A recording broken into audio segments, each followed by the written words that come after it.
The crystal chandelier above table 12 needed cleaning. I could see the dust gathering on its lowest tier even from where I stood by the kitchen doors, my arms aching from carrying trays for the past 6 hours.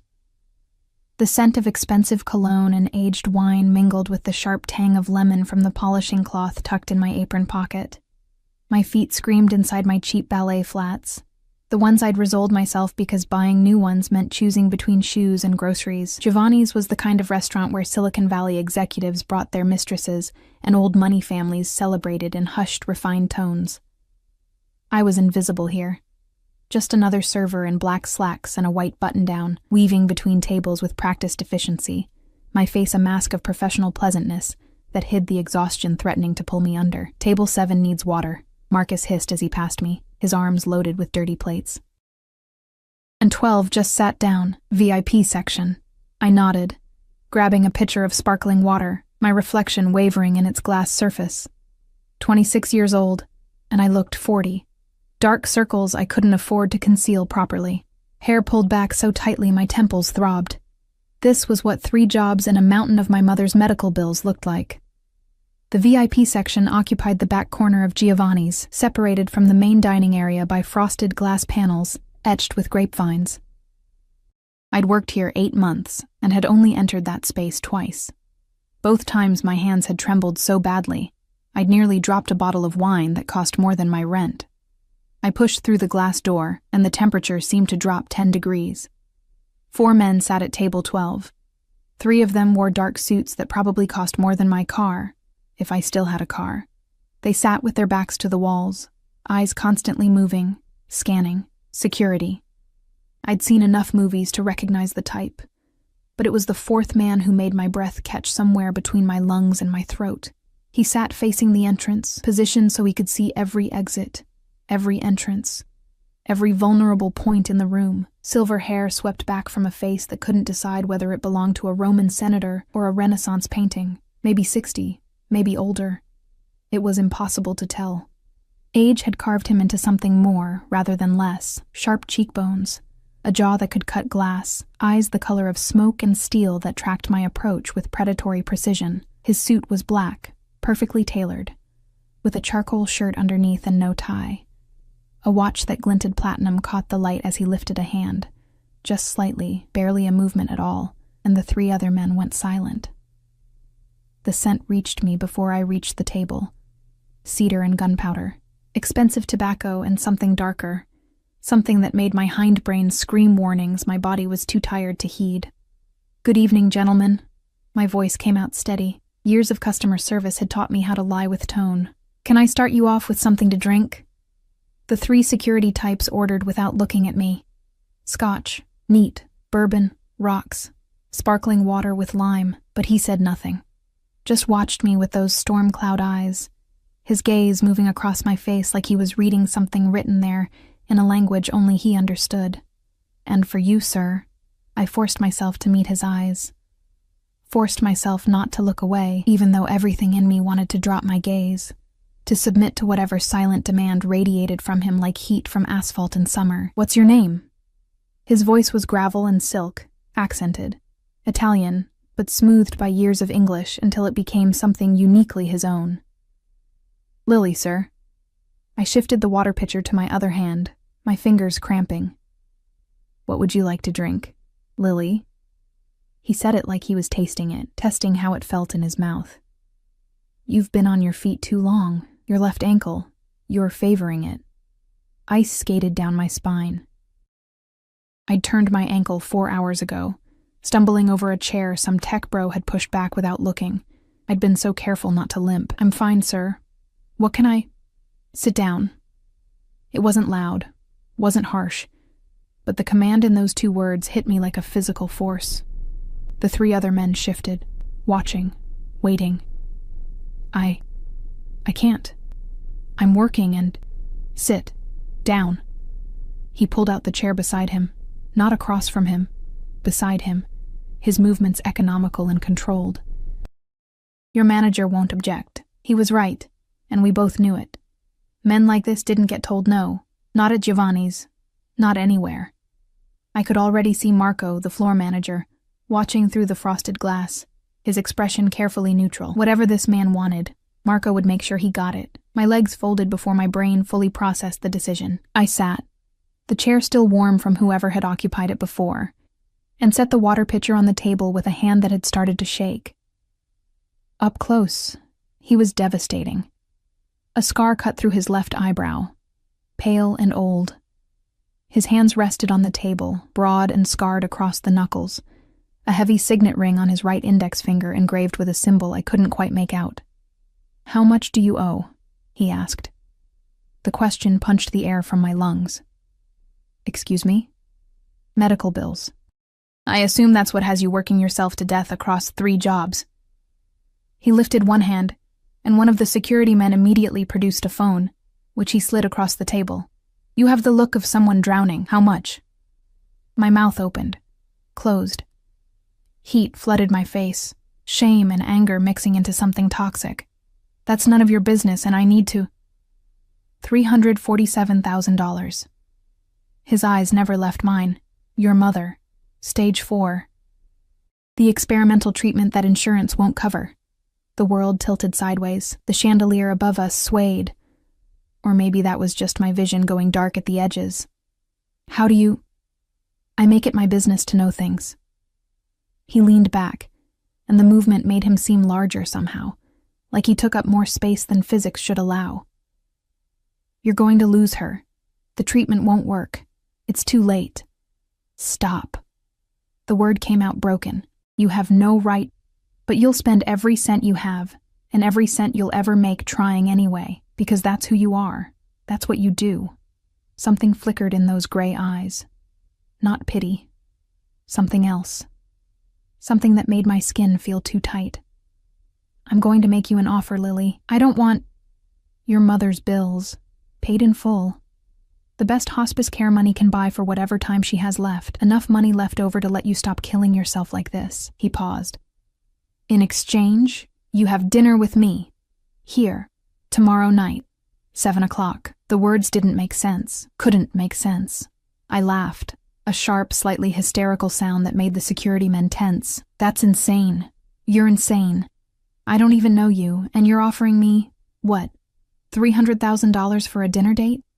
Yes, just that. Just yes. Like it was the most reasonable thing in the world. "Why?" I gripped the edge of the table, my knuckles white. "Why would you do that?" He was quiet for a long moment, studying me with an intensity that made me feel pinned, dissected, seen in ways I'd spent years trying to avoid. When he spoke, his voice had gone softer, almost gentle, and somehow that was more terrifying than any threat could have been. "Because everyone told me I was too old for certain things, too set in my ways, too cold, too dangerous." His lips curved into something that might have been a smile on a different face.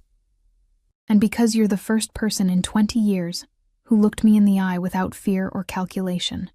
Just exhaustion. Just humanity. I don't understand. You will." He stood, and the 3 security men immediately rose with him, their movements synchronized like dancers who'd practiced the same routine 1,000 times. "Tomorrow, 7 o'clock, wear whatever you want. You'll look beautiful regardless." He turned to leave, and panic seized my chest. This was crazy. Dangerous. Wrong in ways I couldn't even articulate. But $347,000. My mother, comfortable and pain-free instead of suffering in our roach-infested apartment. The possibility of sleep, real sleep, for the first time in 3 years. "I didn't say yes," I called after him. He paused at the frosted glass door, glancing back over his shoulder. The light caught his profile, throwing half his face into shadow, and for a moment he looked like something from a Renaissance painting of the devil, beautiful and terrible and utterly inhuman. "You will." And then he was gone, leaving nothing but the scent of cedar and gunpowder and a business card on the table where his hand had rested. Black, expensive cardstock with a single name embossed in silver, Salvatore Constantino. I picked it up with trembling fingers, and on the back, in bold, slashing handwriting, was a number, not a phone number, an account number. My phone buzzed in my pocket, a text from an unknown number. "Check your bank account." With shaking hands, I opened the banking app I checked obsessively every morning, the one that usually showed a balance hovering somewhere between $200 and -$30, depending on which bills had cleared. The number that stared back at me had so many digits I had to count them twice. $347,000. Exactly. Tomorrow, 7 o'clock. The text read, "The debt is paid regardless, but I hope you'll come anyway." The phone slipped from my fingers, clattering on the floor. Marco appeared at my shoulder, his face pale, his hands fluttering nervously. "Lily? Are you all right? Mr. Constantino, did he hurt you?" "No." The word felt like it came from someone else's mouth. "No, he didn't hurt me." But as I bent to retrieve my phone, my hands still shaking, I caught my reflection in its dark screen. My eyes were wide, pupils blown, my face flushed. I looked like someone who'd just stepped off a cliff and hadn't yet started falling. And somewhere in the back of my mind, a voice whispered that maybe, just maybe, I'd already been falling for a very long time. I just hadn't noticed until Salvatore Constantino had appeared to catch me, or drag me down into the dark with him. I didn't sleep that night. How could I? Every time I closed my eyes, I saw him. Silver hair, storm cloud eyes, that scar cutting through his eyebrow like a warning sign I'd ignored. The money sat in my account like a living thing, pulsing, impossible, terrifying. I'd checked it 17 times between midnight and dawn, half convinced it would vanish, that I'd imagined the whole thing in some exhaustion-induced hallucination, but it was real. $347,000. Real. At 6 a.m., I called the hospice facility I'd been researching for months, the one with the gardens and the private rooms and the pain management specialist who actually gave a damn. The one I'd known we could never, ever afford. "We'd like to arrange intake for my mother," I'd said, my voice breaking on the word mother. "Today, if possible." The intake coordinator hadn't even blinked at the cost. Money talked, and apparently, I now spoke its language fluently. By noon, my mother was settled into a room that smelled like lavender instead of antiseptic and despair. She'd cried when she saw it, the first tears I'd seen from her in months that weren't from pain. The first smile that reached her eyes since the diagnosis. "How did you afford this, baby?" she'd whispered. Her hand, so thin now, barely more than bone and translucent skin, clutching mine. "Don't worry about it, Mama." I'd kissed her forehead, breathing in the scent of her, fading now, disappearing a little more each day. Just rest. Just be comfortable. But her eyes had searched my face with a mother's intuition, seeing too much, understanding that something had shifted. Something had changed her daughter between yesterday and today. "What did you do, Lily?" "Nothing bad," I'd lied. "I promise." Now it was 6:45 p.m., and I stood in front of my apartment's cracked mirror, barely recognizing myself. I'd gone home after settling my mother in, intending to call the number on that black business card and tell Salvatore Constantino that I couldn't do this. That dinner with a strange man, a man who radiated danger like other people radiated cologne, was insane, regardless of the money. But my hand had dialed a different number instead.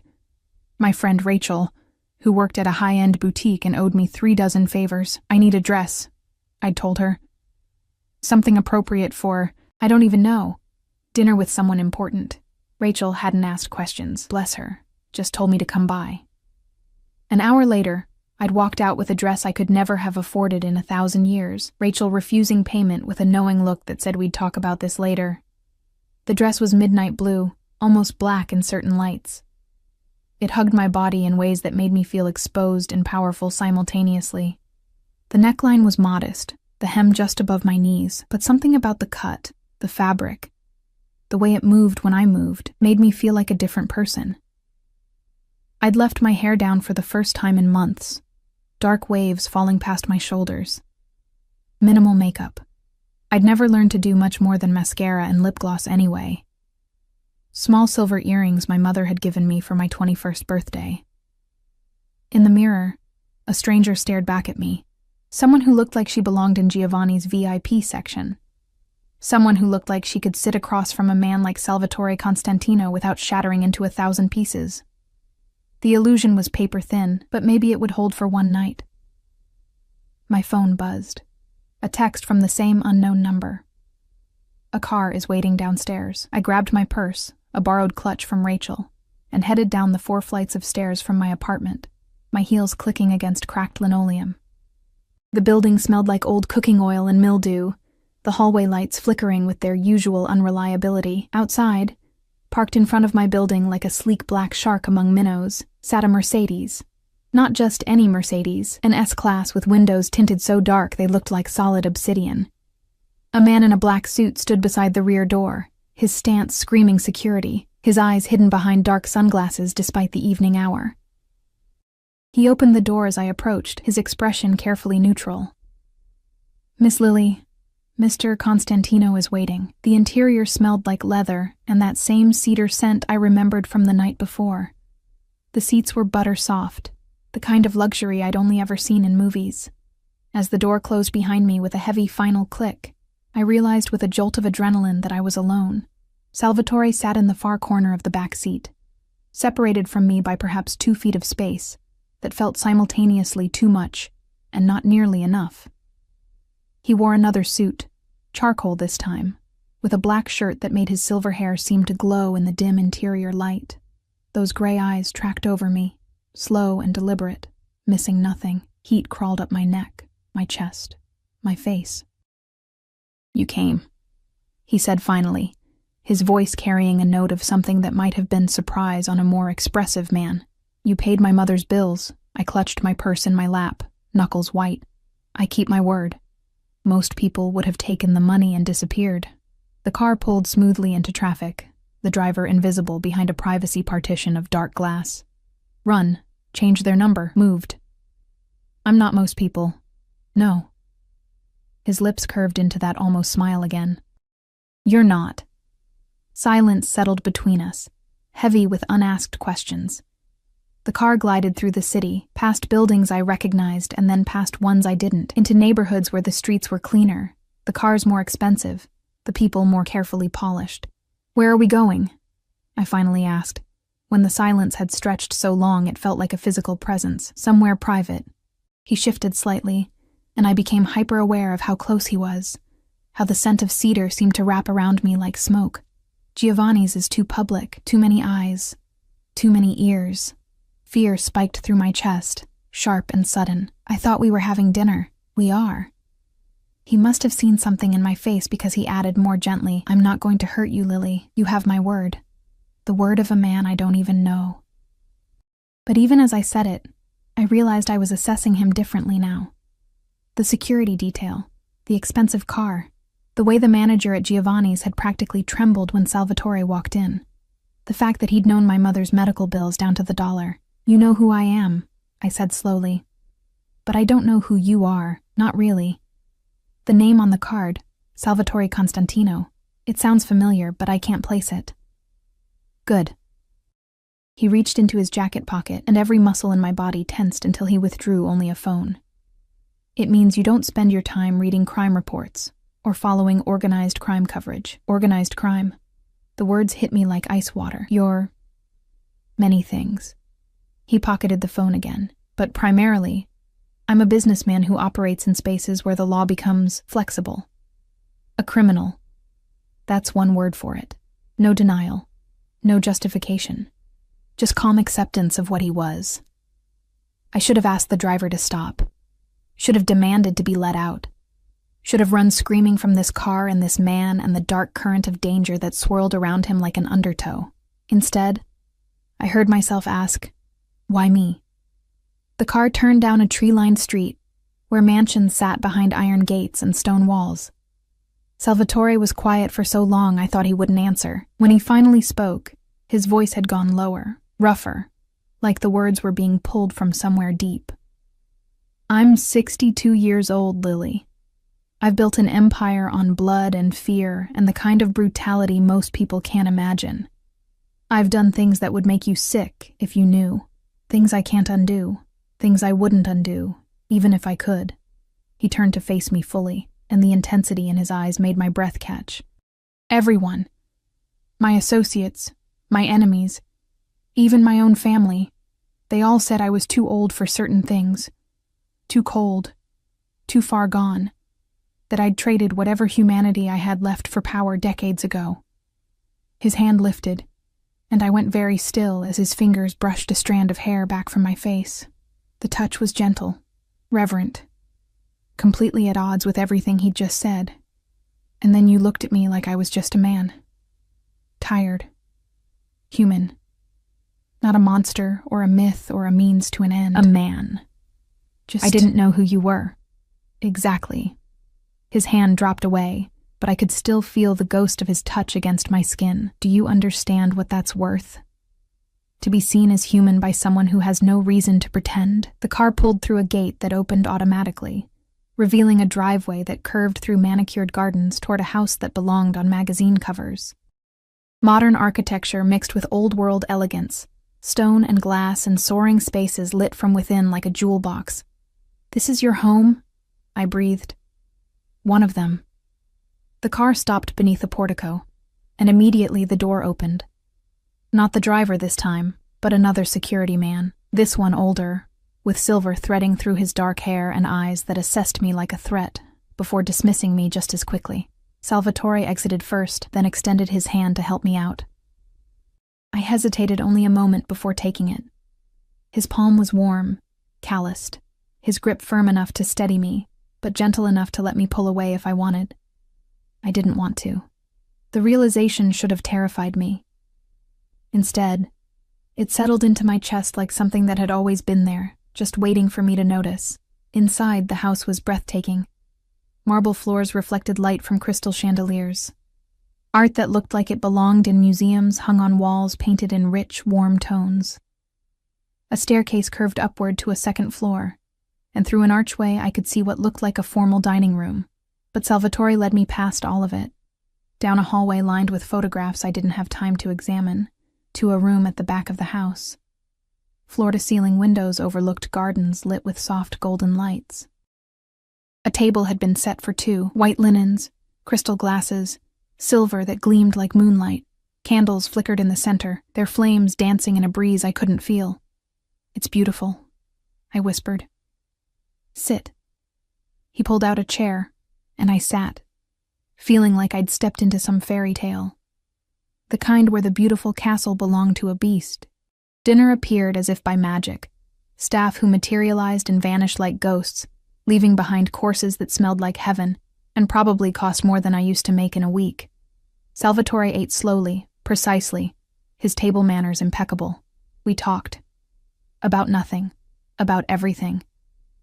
He asked about my mother, and I found myself telling him things I'd never told anyone. How guilty I felt that I sometimes resented her illness, how terrified I was of the moment she'd leave me, how exhausted I was from trying to be strong enough for both of us. He listened like every word mattered. Like I mattered. "And you?" I asked finally, emboldened by wine and the surreal intimacy of the moment. "Do you have family?" Something shuddered in his expression. "I had a wife. Once. A long time ago. What happened? She died. Flat. Final. A door slammed shut. 23 years ago. Cancer. I had all the money in the world and it didn't matter. Couldn't save her." My hand moved before I could think, reaching across the table to cover his. "I'm sorry." He stared at our joined hands, like he'd forgotten what comfort looked like. When his eyes met mine again, they blazed with something fierce and hungry and desperate. "Don't do that," he said roughly. "Don't make me feel things I can't afford to feel." "Why not?" "Because men like me don't get happy endings, Lily. We get blood and betrayal and eventual bullets. And anyone close to us gets caught in the crossfire." I should have pulled my hand back, should have stood up and walked away, should have remembered that this was a fairy tale. And fairy tales with beasts never ended well for the innocent girl. But I didn't pull away. Instead, I asked the question that had been burning in my chest since the moment he'd made his offer. "What do you really want from me?" His hand turned beneath mine, his fingers threading through mine, holding on like I was the only solid thing in a world gone liquid. "Everything," he said simply. "I want everything you're willing to give. And then I want more. I want to keep you safe and see you smile without exhaustion behind your eyes. I want to hear you laugh like you mean it. I want..." He stopped abruptly, his jaw clenching. You want what? I prompted, my heart hammering against my ribs. I want to be someone different than who I am. Someone who deserves you. His thumb traced circles on the back of my hand, the touch sending electricity up my arm. But I can't be. So instead, I'll take whatever scraps of your time you're willing to give me and pretend, for a little while, that I'm just a man having dinner with a beautiful woman. Not a monster, not a killer. Just a man. The vulnerability in those words broke something inside me, or maybe it built something. I couldn't tell anymore where my fear ended and something else, something dangerous and intoxicating began. Salvatore, I started, but he shook his head. Call me Sal, please, when it's just us, Sal. The name felt intimate on my tongue. I should go. This is too much, too fast, too... Yes. He released my hand, but his eyes held me captive. You should run. You should never look back. You should forget this night and me and everything about this. But... His smile was sharp enough to draw blood. But you won't. Because you felt it too, didn't you? That moment when the world shifted, and suddenly everything else felt like it was in black and white, and this, us, here, now, was the only color left. He was right, and we both knew it. The beast had shown me his castle, his vulnerability, his hunger. And I'd walked in anyway, eyes wide open, knowing exactly what kind of story this was, the kind that ended in ruins or salvation. And sitting there in the candlelight, Salvatore Constantino's gray eyes burning into mine, I realized I didn't care which. The next 3 weeks unraveled like a fever dream I couldn't wake from, and didn't want to. Sal didn't push, didn't demand, didn't call every day, or show up at my apartment unannounced. Instead, he appeared in my life like gravity, inevitable, inescapable, pulling me into his orbit one carefully measured increment at a time. The first week, he sent flowers to the hospice, not to me, to my mother. White roses, her favorite, with a card that read simply, "So she knows her daughter is cherished."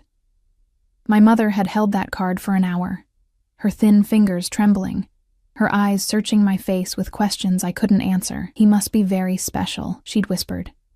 "He's dangerous, Mama. All the best ones are, baby." The second week, Sal invited me to an art gallery opening. Black tie, I'd worn the blue dress again, I didn't have anything else, and he'd appeared at my building in that same sleek Mercedes, stepping out to open my door himself this time, the security detail hovering at a discreet distance. At the gallery, people had parted for him like the Red Sea. Whispers followed us, his name, spoken with equal parts reverence and fear.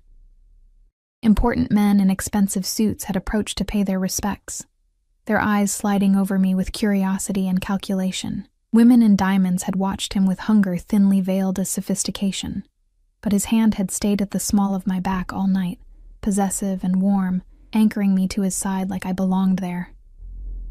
"You're staring," I told him at one point, caught between a Rothko and his unwavering gaze. "I'm memorizing." His fingers had traced the line of my spine through the fabric of my dress, the touch burning like a brand. The way you look at art, like you're trying to find pieces of yourself in it. That's what art is for, isn't it? Reflection? For some. His voice had dropped lower, meant only for me in a room full of people. I look at you and see everything I thought I'd buried 23 years ago. Hope. Softness. The possibility of something beyond blood and business. I'd turned to face him fully then, aware of the eyes on us, not caring. "You're trying to scare me away." "Yes. It's not working. I know." And he'd smiled, a real smile this time, not that sharp almost thing, but something genuine and devastating. That's what terrifies me. The third week, everything changed. It started with a phone call at 2 a.m. I'd been dreaming, formless, anxious dreams where I was running through endless corridors, when my phone's shrill ring jerked me awake. Unknown number. "Hello?" My voice came out rough with sleep. "Lily." Sal's voice, sharp with something I'd never heard before.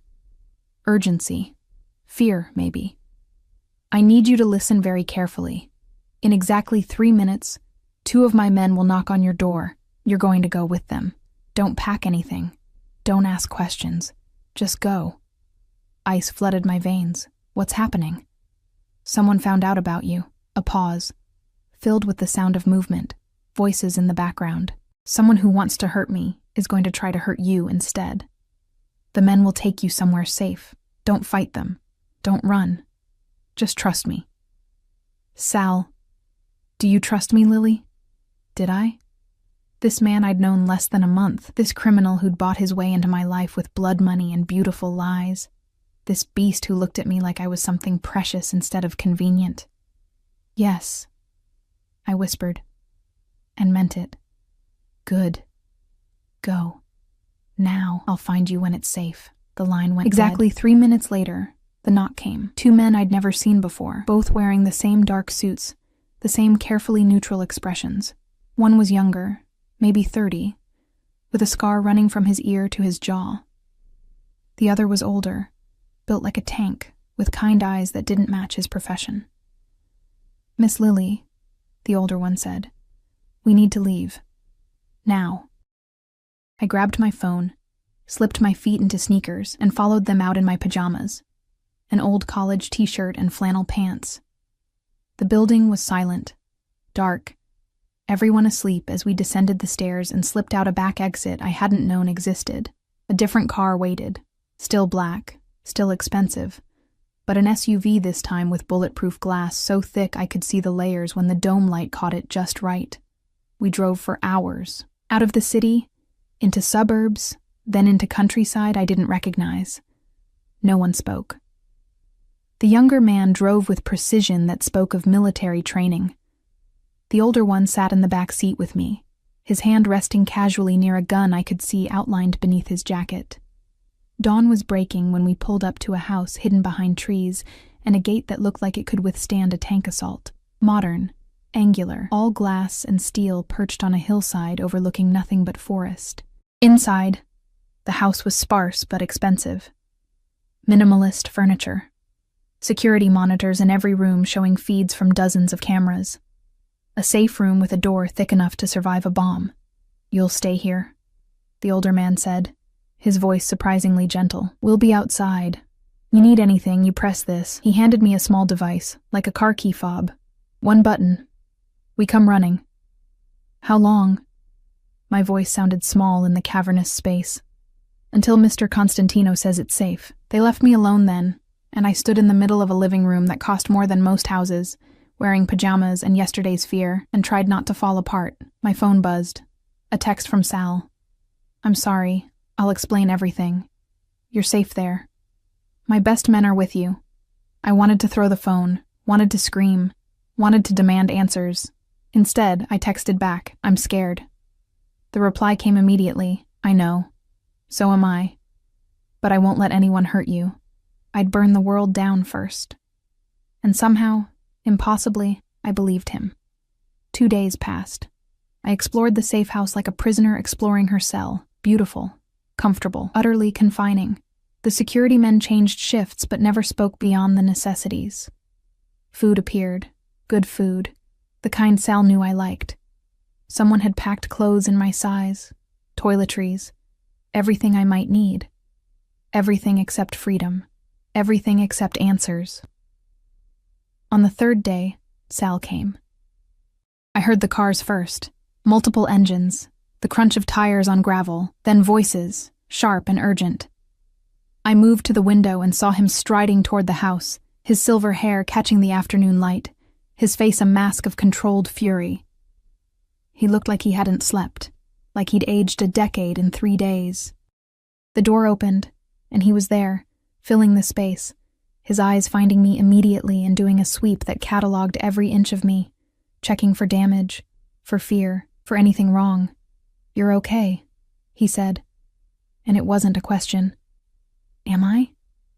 I crossed my arms, suddenly furious. I've been locked in a gilded cage for 3 days with no explanation, no contact, nothing. Men with guns watching my every move. So you tell me, Sal, am I okay? He moved toward me, and I backed up instinctively. Pain flickered across his features, there and gone so fast I might have imagined it. Don't. His voice was rough. Don't be afraid of me. Be angry. Hate me. But don't fear me. Not you.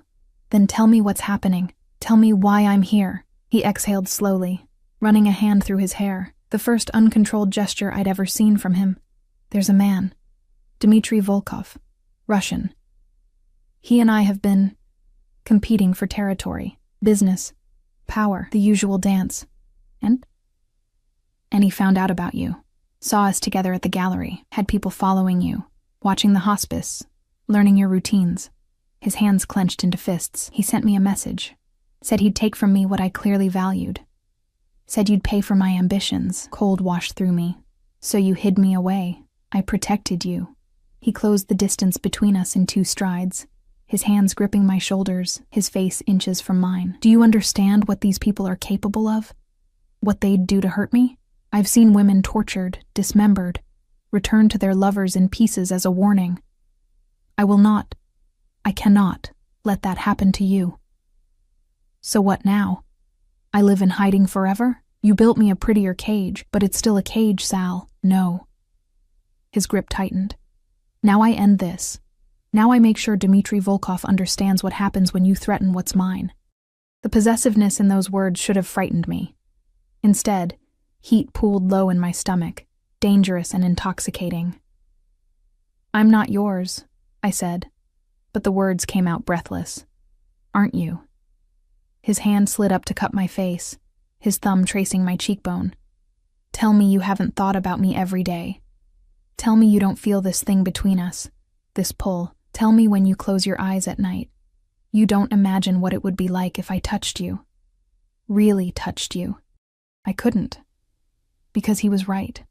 Because for 3 weeks I'd been falling into something I didn't have a name for. Something that felt like obsession and salvation, mixed into one addictive poison. This is crazy, I whispered. Yes. You're twice my age. Yes. You're a criminal, a killer. Everything I should run from. Yes. His other hand slid into my hair, tilting my head back, his eyes burning into mine. Tell me to stop, Lily. Tell me you want nothing to do with me and I'll walk away. I'll make sure you're protected, make sure you have everything you need, and I'll never contact you again. Say the word. My heart hammered against my ribs. This was the moment, the choice. The cliff edge where I could still step back, still save myself. And if I don't, the words came out barely audible. If I don't want you to stop, the sound he made was something between a growl and a groan. Then God help us both. He kissed me. Not gentle, not tentative, but with weeks of restraint shattering into something fierce and desperate and utterly consuming. His mouth claimed mine like he was drowning and I was air, his hands pulling me against him until there was no space left between us. I'd been kissed before, sweet kisses, fumbling kisses, forgettable kisses with forgettable boys.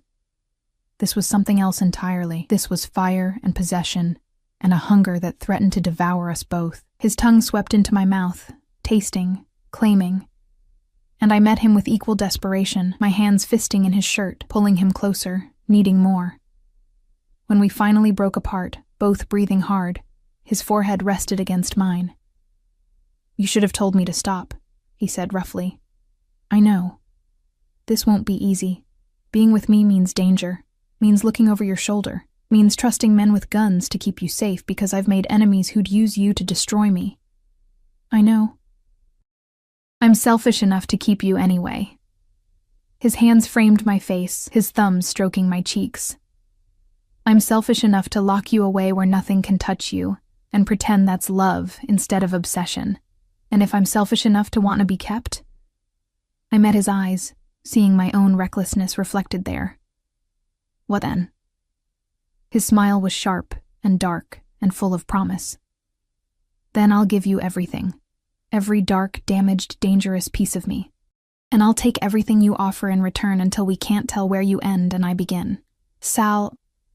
But first, he interrupted, his expression hardening into something lethal. I have to handle Dmitry. I have to make sure you're safe, really safe. Not just hidden away, but protected by the kind of reputation that makes men think twice before even breathing your name. What are you going to do? What I should have done years ago. He kissed me again, softer this time, almost tender. End this war on my terms. Make an example that will echo through every family, every organization, every criminal enterprise in this city. Fear spiked through me. You're going to kill him. Yes. No hesitation. No remorse. Just cold, simple fact. Him and anyone else who thought they could use you against me. I'll paint the streets red if that's what it takes to keep you safe. I should have been horrified. Should have pulled away, called the police, done something. Instead, I kissed him back, tasting danger and devotion on his tongue, and whispered against his mouth, "Come back to me. Always," he promised. "No matter what it costs. No matter who I have to bury, I'll always come back to you." He left then, taking his security detail and his cold fury with him, leaving me alone in the safe house with 2 guards and the terrible, exhilarating knowledge that I'd just sealed my fate. I'd chosen the beast, and now I'd have to live with the blood on his hands. Blood spilled in my name, for my safety, because I'd become the one thing a man like Salvatore Constantino could never afford. His weakness, his obsession, his reason to make the world burn. 72 hours. That's how long Sal was gone. 72 hours of pacing the safe house like a caged animal, watching news reports that said nothing and implied everything. A warehouse fire in the industrial district. 3 bodies found in the river. A restaurant owned by known Russian associates suddenly closed, its windows shattered, its interior gutted. The guards said nothing, but I saw it in their eyes, respect mixed with something darker. Fear, maybe. Or awe at what their boss was capable of when properly motivated. On the 3rd night, I couldn't sleep. I stood at the floor-to-ceiling windows overlooking the forest, my breath fogging the glass, and tried not to imagine Sal lying somewhere bleeding. Tried not to calculate the odds that he'd keep his promise to come back. Tried not to acknowledge how desperately I needed him to. The sound of engines cut through the silence around 3 a.m., multiple vehicles moving fast. I pressed my palm against the window, my heart in my throat, watching headlights cut through the darkness like searchlights. The front door opened. Voices, sharp, urgent. Then footsteps, heavy and quick. Sal appeared in the doorway of the living room, and my breath caught. He was alive, whole, but he looked like he'd been through war. His shirt was torn at the shoulder, dried blood. Not his, I thought, hoped, spattered across the white fabric. A bruise darkened his left cheekbone. His knuckles were raw and split, but his eyes found mine immediately, and the relief in them mirrored my own. Lily. Just my name, but it carried the weight of everything unsaid. I crossed the room in 5 strides and threw myself at him. His arms came around me instantly, crushing me against his chest, his face buried in my hair. He smelled like smoke and copper, and that cedar scent that had become synonymous with safety. "You're okay." I breathed against his neck. "You're okay. Did you doubt me?" His voice rumbled through his chest into mine. "Every second you were gone." He pulled back just enough to cut my face, his thumb tracing my cheekbone with a gentleness that contradicted the violence written across his body. "It's done. Dimitri is dead. His organization is scattered. Anyone who even looked at you wrong is either buried or running for their lives." "How many?" I asked, not sure I wanted the answer. "Enough." His jaw clenched. "Enough that no one will ever threaten you again. Enough that your name is now synonymous with mine. Untouchable. Protected. Mine." The possessiveness should have frightened me. Instead, it sent heat flooding through my veins. "What did you do, Sal?" He kissed my forehead, my temples, my cheeks. Soft kisses that felt like benedictions. What I should have done the moment I realized what you were becoming to me. "And what am I becoming to you?" He went very still, his eyes searching mine with an intensity that made my knees weak. When he spoke, his voice was rough with emotion. He'd probably never shown another living soul. "Everything. My obsession. My salvation. The only good thing in a life built on darkness." His hands tightened on my face. "I love you, Lily. I'm too old for you, too damaged, too steeped in blood to deserve even a moment of your time, but I love you with everything I have left that's capable of love." The words hit me like a physical blow. Not because they were unexpected. I'd seen it in every look, every touch, every overprotective gesture. But because hearing them made it real. Made this thing between us something I couldn't deny or rationalize away. "I'm terrified of you," I whispered. "Good. You should be. But I love you anyway." His control shattered. He kissed me like a dying man given one last breath, his mouth desperate and demanding, his hands everywhere at once. I met him with equal fervor, my fingers tangling in his hair, pulling him closer, needing to feel every inch of him against me to prove he was real. He was here. He was mine. He lifted me without breaking the kiss, my legs wrapping around his waist as he carried me through the house to the bedroom I'd been using. The door slammed shut behind us, and he laid me on the bed with surprising gentleness, his body covering mine, his weight anchoring me. "Tell me to stop," he said against my mouth, even as his hands mapped my body through my clothes. "Tell me this is too fast, too much, don't stop." I pulled him down to me, my hands working at the buttons of his ruined shirt. "Don't you dare stop." What happened next was fire and possession, and a claiming that went soul deep. He touched me like I was precious and fragile and utterly his. Like he was memorizing every sound I made, every place that made me gasp, every way to unravel me completely. And when he finally made me his in every way possible, when our bodies joined and moved together in a rhythm as old as time, I looked into his storm-cloud eyes and saw my own devotion reflected back at me. This was madness. This was destruction wrapped in silk sheets and whispered promises. This was love in its most dangerous, all-consuming form.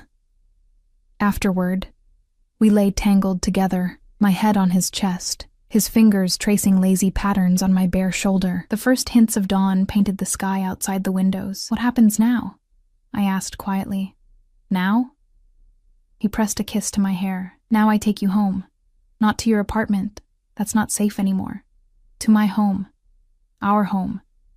And I spend the rest of my life making sure nothing ever touches you." That sounds like another cage. Perhaps. His arms tightened around me. "But this time you'll have the key. You can leave anytime you want. I won't stop you. You say that now." "I mean it." He tilted my chin up to meet his eyes. "I'm many things, Lily. A killer. A criminal. A man who's done unspeakable things in the name of power. But I won't cage you. I won't trap you. You stay because you choose to, or you don't stay at all." I studied his face. The scar through his eyebrow, the new bruise on his cheek, the silver hair that made him look distinguished instead of old. 62 years of life and violence and loss had carved him into something beautiful and terrible. And he was offering me freedom, even as everything in him screamed to keep me locked away, where nothing could hurt me. "I choose to stay," I said. Relief flooded his features. "Why?"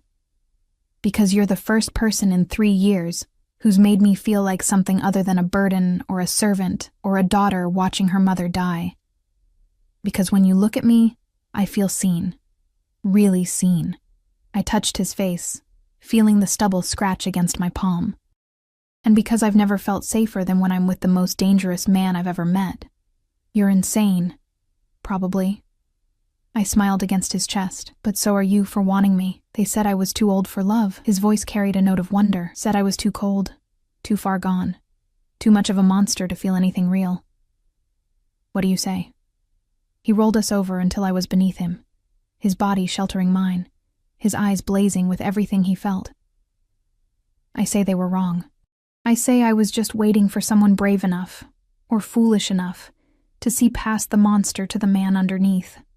And if I see both, the monster and the man, then you're the only one who ever has."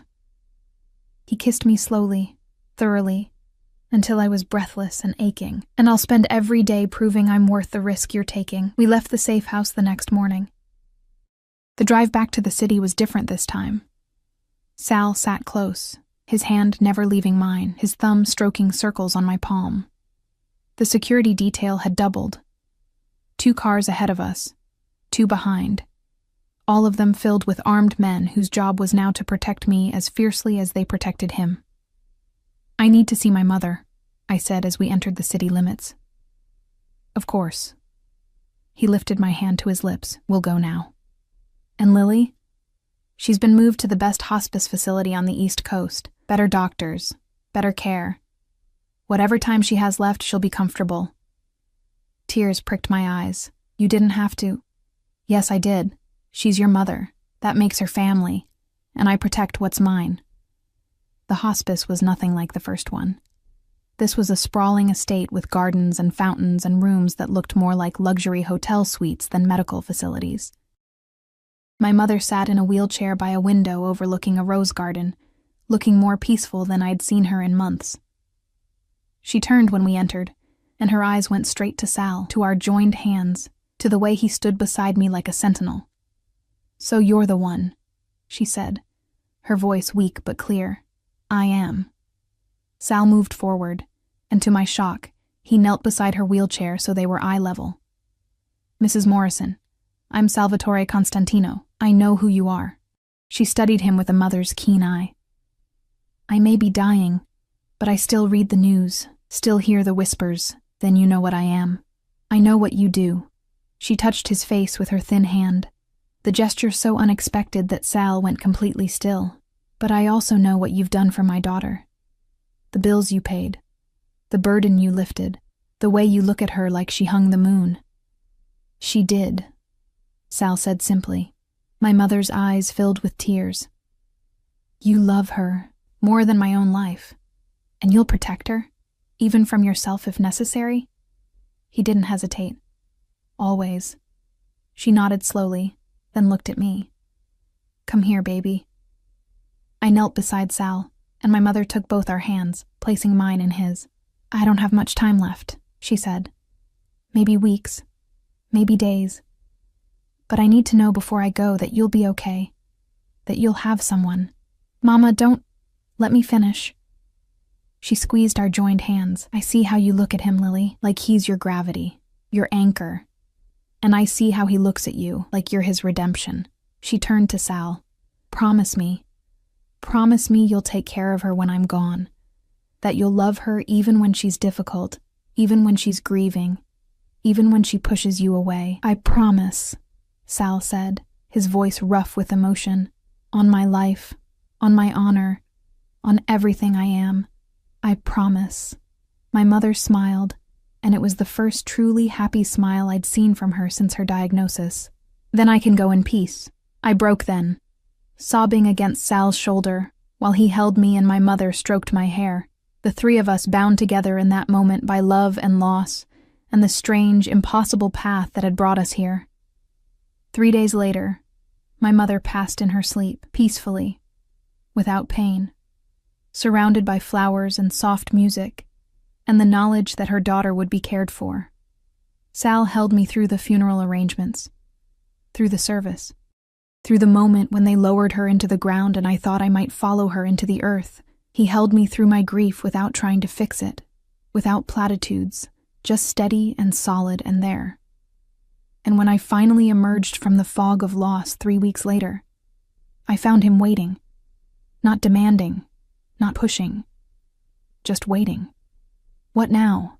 I asked him one morning, standing in the bedroom of the house that had become ours, watching the sun rise over a city he ruled from the shadows.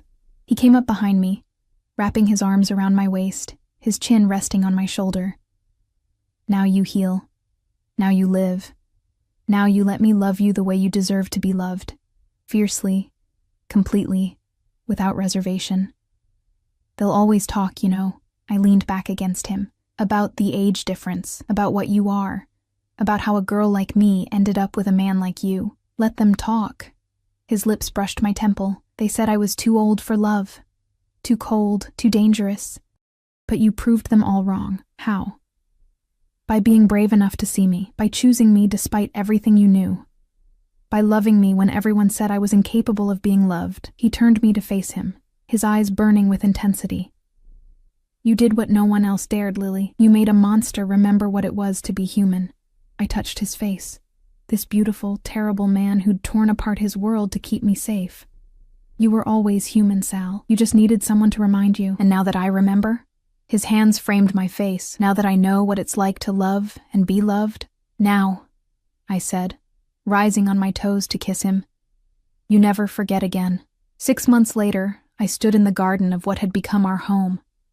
Not the safe house, but the main residence where Sal had lived alone for 23 years. Before I'd stumbled into his life, the garden had been my project. Something to occupy my hands and mind during the long hours when Sal was handling business I didn't ask about. I'd planted roses, white ones, like my mother had loved, and lavender and jasmine that scented the evening air with memories of better times. You've been out here for hours. I turned to find Sal watching me from the terrace, a glass of wine in each hand. He'd shed his jacket and tie, his shirt unbuttoned at the collar, looking more relaxed than I'd ever seen him. The silver in his hair caught the setting sun, making him look gilded, almost ethereal. I was thinking about Mama, I admitted as he joined me, accepting the wine glass he offered. She would have loved this garden. She loved you more. He settled beside me on the stone bench, his arm draping around my shoulders. Everything else was just details. We sat in comfortable silence, watching the sun paint the sky in shades of amber and rose. This had become our ritual, evenings in the garden, away from security details and business calls, and the constant hum of the empire Sal maintained with brutal efficiency. Out here, we were just two people who'd found each other against impossible odds. I got a call today, I said eventually. From the community college. Sal went very still. And? They accepted me into their nursing program. Classes start in the fall. I watched him carefully, gauging his reaction. We'd talked about this, about me wanting to do something more than just exist in his world, something that honored my mother's memory by helping other people's mothers. But talking and reality were different things. That's wonderful. His voice was even, controlled, but I'd learned to read the tension in his shoulders, the slight tightening around his eyes. You'll be brilliant at it. You're worried. I'm always worried. He set his wine glass aside and turned to face me fully. You'll be out there, exposed, vulnerable, away from the protection I can provide here. There are still people who'd use you to hurt me, Lily. Not as many as before, but they exist. So I should just stay locked in this beautiful prison forever? I kept my voice gentle, but firm. Sal, I love you. I love this life we're building, but I can't just be your possession, hidden away and protected. I need to be my own person, too. The muscle in his jaw ticked. I know. Do you? Because sometimes I see the way you look at me, and it's like you're trying to memorize me before I disappear, like you're waiting for me to realize what you are and run, aren't you? The vulnerability in those two words broke my heart. I'm 62 years old, Lily. You're 26. Eventually you'll wake up and see the monster everyone else sees. See the age difference. See the blood on my hands and the darkness in my soul, and you'll leave. And I'll have to let you because I promised you could. I set my own glass aside and moved to straddle his lap, forcing him to look at me, to see the truth in my eyes. Listen to me very carefully, Salvatore Constantino. I'm not going anywhere. Not because I don't see what you are. I see it perfectly. I see the violence and the danger, and yes, the darkness. But I also see the man who held me while I cried for my mother, the man who reads poetry when he thinks I'm asleep. The man who pays for 3 scholarships at the community college under an anonymous donor name because he believes in second chances, even if he doesn't think he deserves one himself. His hands gripped my hips, his eyes searching mine with desperate hope. You know about the scholarships? I know everything, Sal. I pay attention. I see you. I cupped his face, feeling the stubble scratch my palms. And yes, you're older than me. Yes, our relationship is complicated and dangerous, and probably dysfunctional by normal standards. But I don't want normal. I want you. I want this. I want the man who was supposedly too old for love, but loves me so fiercely it terrifies us both. You make it sound simple. It is simple. I love you. You love me. Everything else is just noise. He pulled me against him, his face buried in my neck, his shoulders shaking slightly. It took me a moment to realize he was crying, silent tears that soaked into my shirt. I never thought I'd have this again. he whispered against my skin. After Maria died, I locked everything away, convinced myself I was better off cold, better off alone. And then you looked at me like I was just a man, and everything I'd buried came roaring back. Good.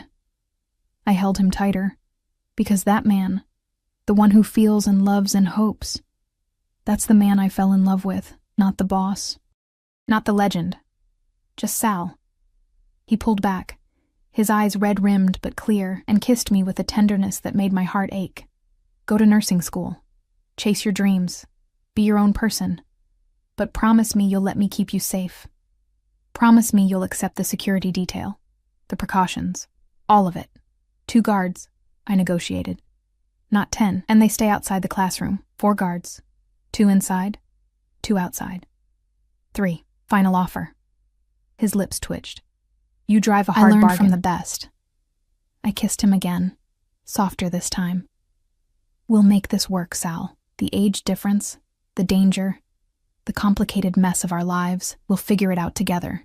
Together, he repeated, like he was testing the word. I haven't had a together in 23 years. Well, you have one now. Get used to it. The next 4 months passed in a blur of new routines and unexpected joy. I started classes, throwing myself into anatomy and pharmacology and patient care with an enthusiasm I hadn't felt since before my mother got sick. Sal had been right to worry. There were incidents. A car that followed me too closely. A man who asked too many questions. A threat spray-painted on my car. But each time, Sal's security detail handled it with ruthless efficiency. And each time, Sal held me afterward, his hands shaking slightly with the fear he'd never fully voice.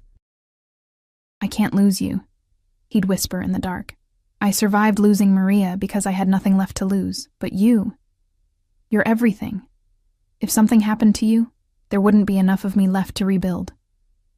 Then it's a good thing I'm careful, I'd tell him, and well protected, and stubborn enough to survive anything. But the real test came on a Tuesday in October. I was leaving campus, my backpack heavy with textbooks, my mind preoccupied with an upcoming exam. The security detail, 3 men now, a compromise we'd reached, flanked me at a discreet distance. A black sedan pulled up beside me. Different from Sal's cars, wrong in ways I couldn't articulate but felt in my bones. The window rolled down, and a man I didn't recognize leaned out. Young, maybe 30, with cold eyes and a smile that made my skin crawl. Lily Morrison? He asked. Or should I say Lily Constantino? I hear that's what the old man calls you now. My guards moved immediately, positioning themselves between me and the car. But the man just laughed. Relax. I'm not here to hurt her. Just delivering a message. He pulled out a phone, showed me the screen. A photograph of Sal leaving a restaurant downtown. Tell your man that the Italians aren't happy about the Volkov situation, that he made enemies when he butchered Dimitri, that there's a price on both your heads now. Terror lanced through me, but I forced my voice steady. Tell them to come try. See what happens. Oh, we will. His smile widened. But first we wanted you to know, wanted you to live with the fear, wanted the old man to watch you looking over your shoulder, waiting for the bullet that could come any day. That's the real punishment. Not death, but the anticipation of it. The window rolled up, and the sedan pulled away. My lead guard, Marco, a former Navy SEAL who'd been with Sal for 15 years, immediately had his phone out. Boss? We have a situation. Sal arrived at the campus within 10 minutes, his convoy of vehicles screeching to a halt in front of the library. He was out of the car before it fully stopped, his eyes wild, his face pale beneath his tan. Are you hurt? His hands ran over me, checking for injuries, his breath coming fast. I'm fine, Sal, I'm fine. Just scared. Who was it? What did they say? His voice had gone lethal, cold in a way I rarely heard. Marco filled him in while Sal listened, his jaw clenching tighter with each word. When Marco finished, Sal pulled me against him so hard it almost hurt. You're done with school, he said into my hair. It's not safe. I'll hire private tutors. You can finish your degree from home, but you're not coming back here where I can't protect you. No. I pushed back enough to look at him. No, Sal. That's exactly what they want. They want me scared, hiding, controlled. I won't give them that satisfaction. Lily, I mean it. I gripped his shirt, forcing him to see the determination in my eyes. You can add more security. You can sweep the campus daily. You can do whatever you need to do to feel like I'm protected. But I'm not quitting school. I'm not letting them win. You're asking me to watch you walk into danger every day. His voice cracked. To send you out there knowing there are men who want to hurt you because of me. Because loving me painted a target on your back. Yes. I touched his face, feeling him trembling beneath my hands. I'm asking you to trust me, to trust your men, to trust that we're stronger together than they are apart. I can't lose you. It came out broken, desperate. Lily, I can't. You won't. I kissed him, pouring every ounce of certainty I felt into it. But you have to let me live, Sal. Really live. Not just exist in a golden cage, but live. That's what love is. Not possession, not protection at all costs, but trusting the person you love to make their own choices even when it terrifies you. He was silent for a long moment, his forehead pressed against mine, his breathing ragged. When he finally spoke, his voice was barely audible. You're braver than I'll ever be. No. I just have something worth being brave for. That night, Sal called a meeting. Not at the house, but at one of his legitimate businesses, a restaurant he owned downtown. I sat beside him at the head of a long table surrounded by men who looked like they'd stepped out of a Scorsese film. His captains, his lieutenants, the infrastructure of his empire. This is Lily, Sal said, his hand resting possessively on my shoulder. Some of you have met her. All of you know who she is, what she means to me. The men nodded, their eyes assessing me with varying degrees of respect and curiosity. The Italians have made a threat against her. Against us. Sal's voice was calm, but the fury beneath it was palpable. They think they can intimidate me by targeting what I love. They think age has made me soft, made me weak, made me too old to defend what's mine. He stood, and the temperature in the room seemed to drop 10 degrees. They're wrong. For the next hour, I watched Sal transform from the man who held me, while I cried to the boss who'd built an empire on fear and respect. He laid out a strategy with military precision, identifying key players in the Italian faction, cutting off their supply lines, targeting their revenue streams, making them hurt where it mattered most.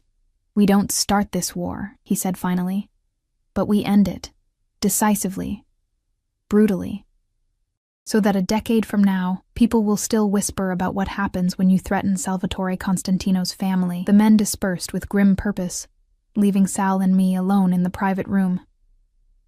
That was terrifying, I admitted. That was necessary. He pulled me into his lap, his arms wrapping around me like chains.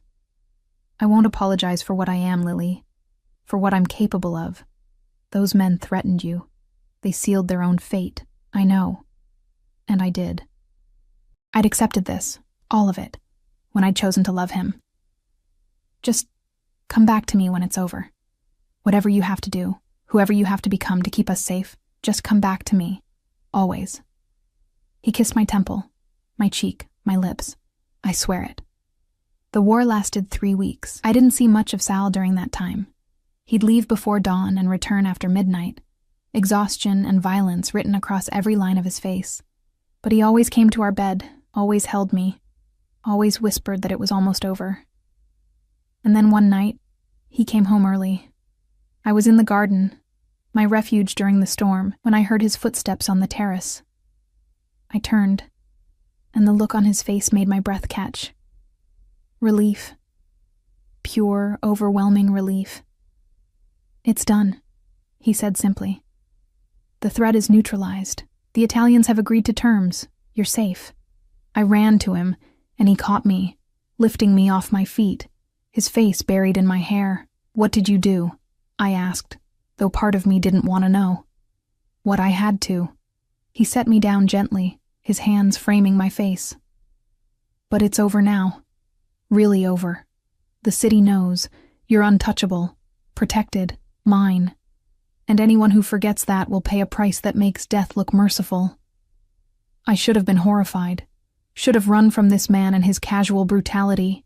Instead, I kissed him, tasting relief and love, and the dark promise that he'd burn the world down before he'd let anyone hurt me. "Thank you," I whispered against his mouth. "For what?" "For proving them all wrong, for showing them that you're not too old for love, not too cold, not too far gone. You're just a man who loves fiercely and protects what's his." "Our," he corrected softly. "What's ours? This life, this love, this future we're building despite everything that should have kept us apart." "Ours," I agreed. 1 year later, I stood in a hospital room wearing scrubs, having just completed my first shift as a licensed practical nurse. My feet ached. My back hurt. I smelled like antiseptic and hard work. And I'd never been happier. Sal was waiting outside, leaning against his car, looking utterly out of place among the hospital staff coming and going. But his face lit up when he saw me. That rare, genuine smile that he saved only for me. "How was it?" he asked as I reached him. "Exhausting. Terrifying. Perfect." I melted into his embrace, feeling his arms come around me, solid and sure. "I helped save someone's life today, Sal. Actually helped. I'm proud of you."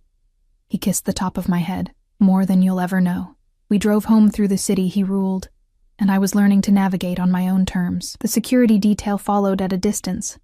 Still there, still vigilant, but less oppressive than they'd once been. We'd found a balance, Sal and I, between protection and freedom, between his need to keep me safe and my need to live my own life.